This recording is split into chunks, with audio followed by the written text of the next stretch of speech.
Live from WTKR News 3, your news at 5 starts right now.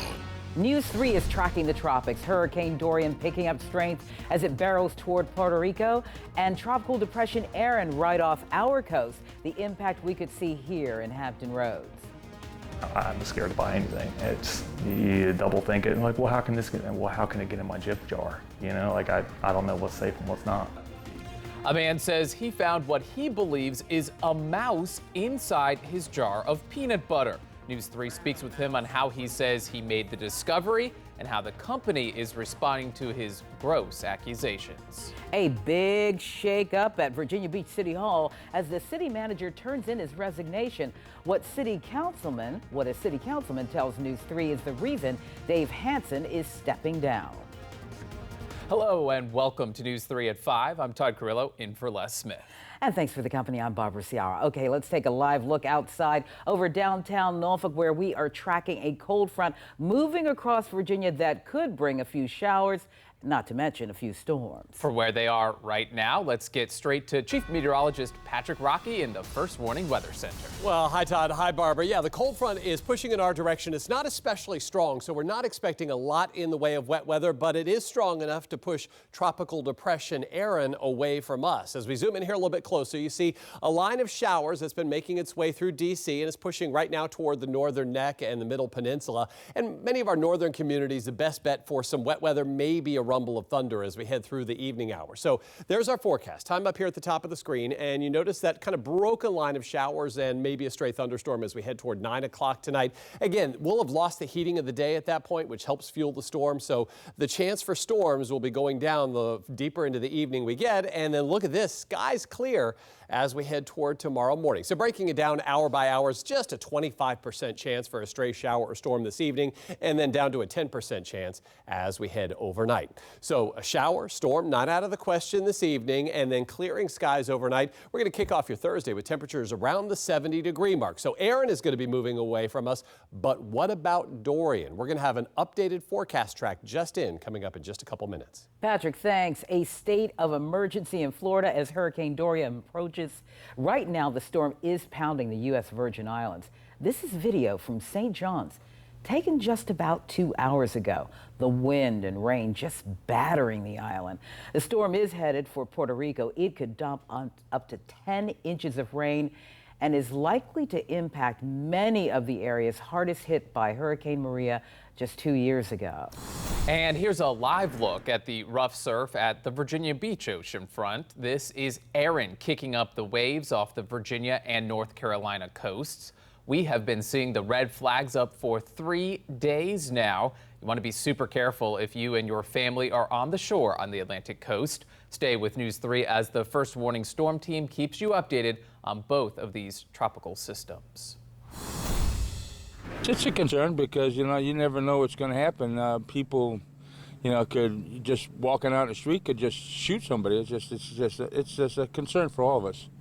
Yes, that is a concern in a Norfolk neighborhood tonight after 2 bodies were found in the same area. The first discovery last night, the second happening early this morning. News 3 reporter Brian Hill live tonight on Bay Palm Avenue with more into the investigation on what happened there. Brian. Well, Barbara and Todd, right now police believe these 2 crimes are related. Early this morning, they found a man dead here behind me on Bay Palm Avenue. And just as they made that discovery, they were investigating a homicide that happened on Dunkard Avenue. People we spoke with who live in this area tell me that this is a first in this area. 2 police investigations just a block apart in this Norfolk neighborhood. The first, a homicide investigation on Dunkirk Avenue after officers found a man dead last night. I heard a single gunshot. 5 or 6 more shots were sounded, and it sounded like in this area. From about 9:45 last night into this morning, police were canvassing the area, piecing together what happened as this was going on. Just up the road, a disturbing discovery. It looked like a body laying on the sidewalk down the street here. Police were alerted about a dead man's body on the sidewalk here on Bay Palm Avenue. Many unaware of what was going on in their backyards until a knock on the door. I had 2 detectives come to my door around I'm gonna say 7:45 this morning, asking asking me have I heard any shootings or anything because a body was found. Investigators tell us they believe the two deaths could be related. Homeowners say the unusual sound of gunfire has never been this close. Never at this capacity to where everything's taped off and they found bodies. I haven't had to deal with that yet. This is my first time dealing with that. For Mauricia Howington, she hopes it's the last time. As far as living here, I don't really like it, and I'm going to talk to my husband about getting out of this area because I don't feel like it's safe for my kids. Now, we are still trying to gather more information about how these two incidents may be connected. If you know anything, call the crime line. Live in Norfolk, Brian Hill, News 3. Right now, new details into what led up to Virginia Beach City Manager Dave Hansen's resignation. A city council member tells News 3 a majority of city council had asked him to step down, and so he did this morning. News 3 reporter Brendan Ponton is live outside City Hall with what happens now. Pick up the story from here, Brendan. From here, City Council will be voting next week here at City Hall to appoint an interim city manager before they broaden it out and select a successor for Dave Hansen. Now, tonight we're getting a reaction from City Council, including from the Vice Mayor, who says he's sorry to see Hansen go, while a City Council member tells us it was his time. Virginia Beach City Manager Dave Hansen's time as the city's top appointed official is over. This morning, in an email to city employees, he announced he's resigning. He did not offer a reason, but wrote, quote, "For 13 and a half years, I have had the honor of working with you to support our city and to make things better for Virginia Beach.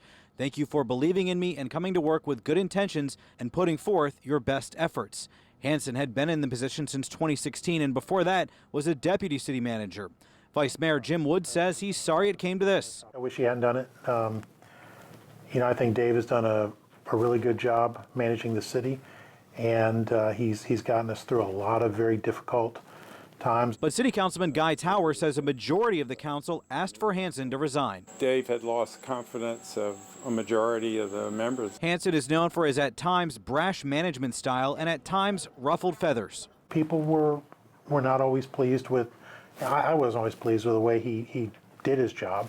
We were always pleased with the results because, again, he got things done. If you work with Dave for a while, you can tell his style is high energy and somewhat stressful, perhaps on other people, and it may not have been sustainable for more than the period of time he's been here.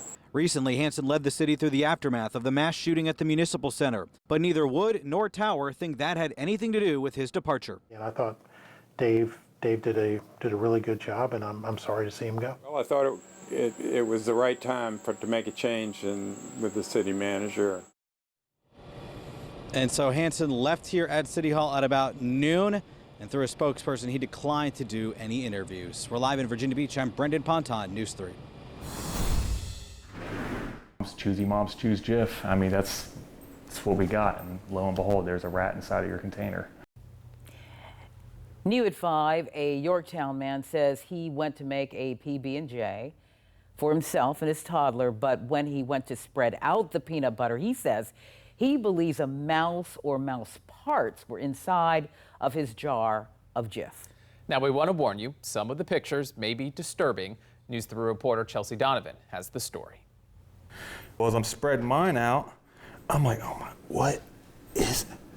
And that's when I went to go gag and I ran and grabbed it from Azalea. Jacob Fisher says in early August he noticed more than just peanut butter when making sandwiches for himself and his daughter. It's like, that's a foot. But if you can look up close, I mean, there's a finger to it. There's another hand. There's a leg, backbone. And that's what I'm making out to be the head. He alleges he unsealed the jar before using it, so claims some sort of rodent must have made its way into his Jif jar during the manufacturing process. We weren't dying, laying down, oh my God, I can't move, but you get that indigestion where you're like, or maybe acid reflux, where it just wants to come up and you just got to sit down for a few hours and like, ugh. A physician hasn't confirmed his claims, but Fisher says he's concerned about what he may have ingested. If there's diseases, we don't even know if we have a disease. He says he's been calling personal injury attorneys for advice on what to do. How did we know that you didn't plant that thing there? What's your response to that? Do every single test you possibly can.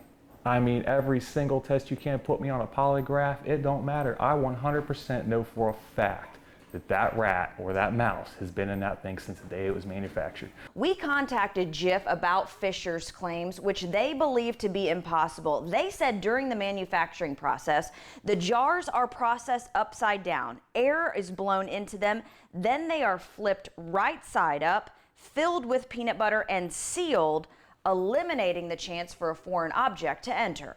He's had the items in the freezer for several weeks and now plans to send them off to Jif as they requested. He says he may also file a lawsuit. In Yorktown, Chelsea Donovan, News 3.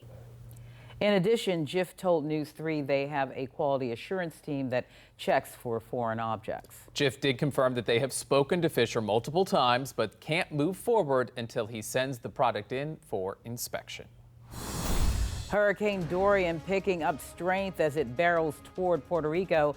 How people and officials are preparing for the potentially devastating storm.